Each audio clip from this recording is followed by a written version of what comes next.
There is one thing which I've consistently repeated on this platform, that in politics, nothing happens out of mere coincidence. Everything in politics is normally scripted, planned, and well executed to achieve certain political objectives.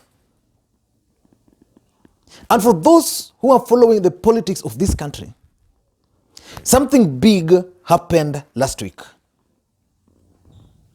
Tony Gashoka hosted Cyrus Jirongo on his show, The Point Blank, on KTN. And during that show, Cyrus Jirongo talked about William Samoei Ruto, because that's basically what that show is supposed to achieve. And he painted a picture of a corrupt man, a vengeful man, a man who can do anything as long as he achieves what he wants. And it can't be coincidence that today, exactly a week later, the dailies, major dailies in this country, that is the Standard and the People Daily, are reporting that this government has reopened investigations into a case in which the Deputy President William Samoei Ruto is accused of defrauding the country of 272 million Kenyan shillings. And in that case, the Deputy President was acquitted, I think, almost 9 years ago. It can't be coincidence. And for you to understand some of this, you need to figure out Point Blank and the host and the guy who was hosted there, Cyrus Jirongo. Cyrus Jirongo understands the DP. He saw the Deputy President stepping into the offices of Youth for KANU with bare hands and leaving a millionaire. In fact, Cyrus Jirongo pointed out that at one point they gave the Deputy President tender to supply 10,000 t-shirts. But the Deputy President, instead of supplying 10,000, he supplied 1,000. So you would bring them, then organize with the procurement again, then they maneuver them out, then he brings them again 10 times. But we have to understand Point Blank. And for us to understand Point Blank, I just want to refer here to a post which was made by a guy I normally follow online called Gabriel Oguda. Gabriel Oguda posted this in reference to what is happening at the University of Nairobi. You need to check that. But there's a point he made. Let me just read for you. He's saying, for those coming in from the call, just a quick one on what's happening at the University of Nairobi. Now, that's not relevant. So he's saying, let's begin from Cyrus Jirongo. He's saying, this was on 20th. He's saying, the KTN runs a political show called Point Blank every Wednesday beginning 10 p.m. The show is hosted by Tony Gashoka, the guy who used to work at Prime Minister Raila Odinga's office as head of protocol during the Grand Coalition government. The producer of Point Blank show is Paloma Gatabaki. Paloma is St. Andrew Turi alumnus and hails from a very successful Kiambu family. She's related to James Gatabaki, Kungu Gatabaki, Milton Njehu Gatabaki, Dr. Rose Gatabaki, blah, blah, blah, mpaka Mwenda Gatabaki. That's Ndi's wife. And he's continuing. Now, that show is not just any show, as you can already tell. The choice of who works in the media, those who work in the media will tell you that the choice of a producer and a host of any show is not always accident. So he's saying that this show of Tony Gachoka is not just an ordinary show, and is giving the background. And today in the papers, so Tony Gachoka basically used that show to start this narrative of William Ruto as a corrupt individual. If you followed that last week. And it can't be coincident that today the government is investigating a case which was concluded 10 years ago. In that case, the deputy president and others, Joshua Kulei, Sami Mweta, who was the commissioner of lands, who else? These senior KANU officials, these senior guys who are cartels during Moi era, of selling ungazetted land from Ngong Forest. And the deputy president is accused of receiving, was it 92 million out of that deal as part of what they were calling I think they were calling it commission. But look at it from this perspective. Apart from that land, which is now being revived, Eastern Apartment, which is in Eastlands, sits on railways land. So definitely that one also might be revived.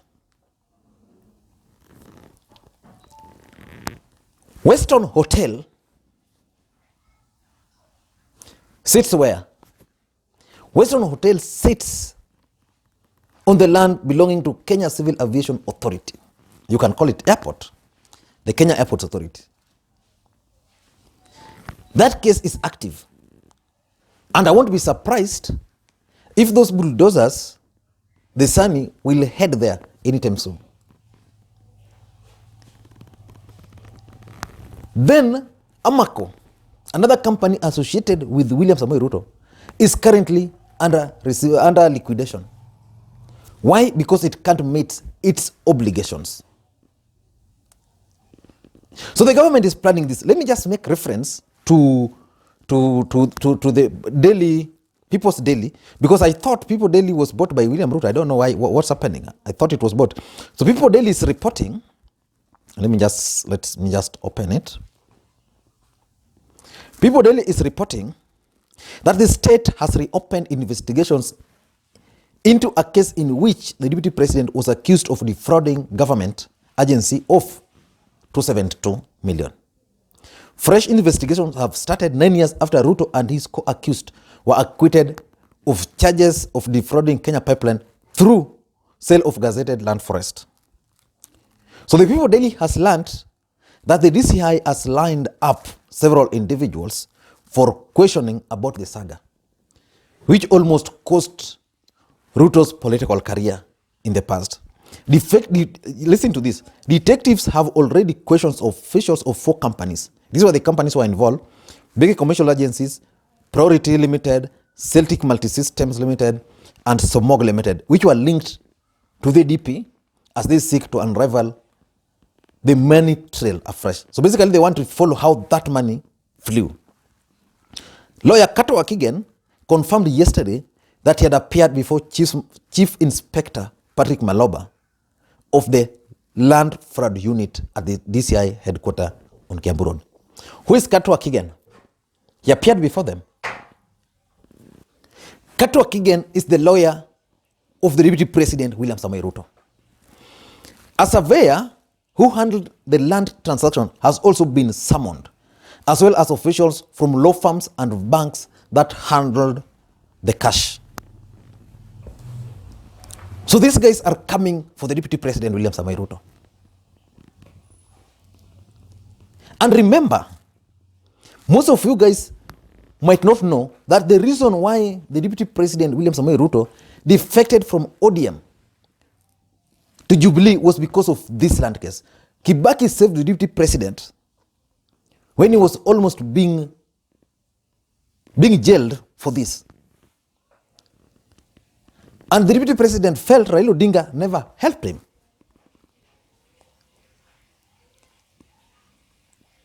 And that's immediately after Kibaki came to his rescue.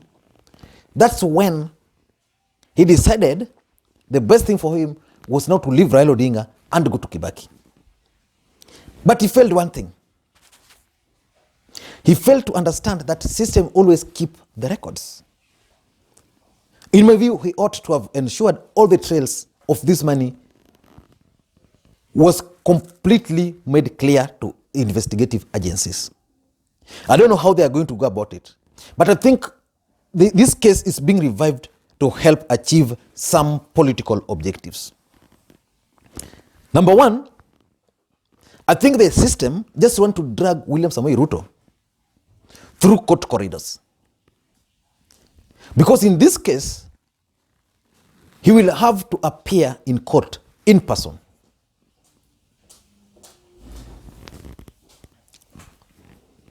In this case, he will have to appear in person. And that's significant. So they'll drag him. Once he's complete with this, they'll go to another one. Once that's done, they'll go to another one. When another one is done, they'll go to another one. So I think these guys have decided they want to keep William Samoei Ruto busy along the corridors of justice. And it will interest you that someone like Kidero is currently in the corridors of courts. In the corridors of courts, very lonely. So I think that's one thing they want to do. Secondly, which I think is the main objective of reviving this case, is that these guys want to deal with this idea or this narrative about William Ruto and hustler. That William Ruto worked hard to acquire his wealth. They want to paint a man who fraudulently gained from the government or from the public coffers. His wealth basically are from public coffers. I think that's what they want to do. Because, the president has been very clear. He was very mad at some point when the deputy president was advising the narrative of hustler versus dynasties. So they want to tell people that this guy is not a hustler. This guy is just, let me use the right term, this guy is just a thief who stole from public funds. From public coffers. He didn't work hard. He didn't sell. His source of wealth is not sale of chickens the way he wants people to believe. So I think that's object number 2. Number 3 is that these guys wants to force the deputy president to rebel. Why am I saying so? Look at it. A case which was closed 10 years ago is being revived. And it's being revived while the accused is currently serving as the deputy president of the Republic of Kenya. Which means he's helpless. If Kibaki helped him when he was outside, why can't Uhuru help him? And if Uhuru can't help him, why can't he help himself? Because now he's the deputy president of the Republic of Kenya. Who are these guys investigating a case which was completed? And who is these guys investigating a case involving a sitting deputy president of the Republic of Kenya? Basically, he's going to rebel. Or if he's not going to rebel, he's going to feel very unhappy. And he might be provoked. And that's exactly what these guys want to achieve. Number 4, these guys, I think they want to silence the DP. I think so. They want to silence the DP.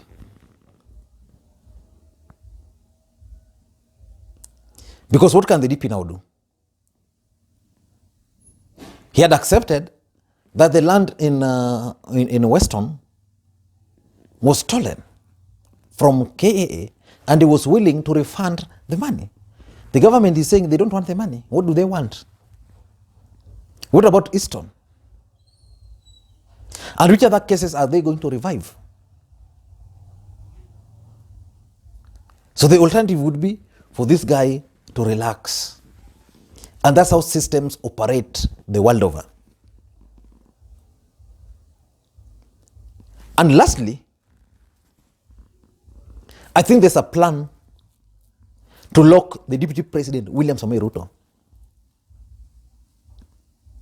out of 2022 presidential elections. Chapter 6 of the Constitution. Who will clear him? If these agencies, which is not controlling, are the one investigating. So it means by the time people will be going for elections, the DP will be having active cases. And what will happen? He won't be cleared to run. That's how I'm looking at it. Because the alternative would be that he's going to be charged and then someone will ask him to resign as the deputy president of the Republic of Kenya as he clears his name.